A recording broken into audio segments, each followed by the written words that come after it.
Hello বন্ধুরা, আমি সুমনা আবারও চলে এসেছি আরও একটি নতুন ভিডিও নিয়ে। এই গাছের টবগুলি খুব নোংরা হয়ে গেছে, কেমন একটা শ্যাওলাও পড়ে গেছে, দেখতেও খুব খারাপ লাগছে।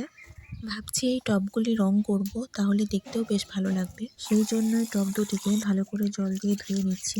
প্রথমে ভাবলাম যে হাত দিয়ে হয়ে যাবে, কিন্তু না, খুবই নোংরা থাকায় একটা চোবড়া দিয়ে ভালো করে ঘষে ঘষে চারপাশ পরিষ্কার করে নিলাম। টবে শ্যাওলা বা নোংরা জমে থাকলে তার উপর রং করলে ভালো রঙও হয় না। অন্য এক ভিডিওতে আমি তোমাদের দেখাবো টবগুলি আমি কীরকম রং করেছি। একইভাবে এই গাছের টবটিকেও ভালো করে পরিষ্কার করে নিলাম। যখনই এই টবগুলো দেখি তখনই ভাবি যে পরিষ্কার করব, কিন্তু আর করা হয়ে ওঠেনি বাড়ির বিভিন্ন কাজের জন্য। আজ সকালের দিকে একটু ফাঁকা পেয়েছিলাম, তাই এই টবগুলো একটু পরিষ্কারও করে নিলাম। এভাবে ভালো করে ধুয়ে নেওয়ার পর টব দুটিকে একটু রোদের মধ্যে রেখেছিলাম, যাতে ভালো করে গাগুলো শুকিয়ে যায়।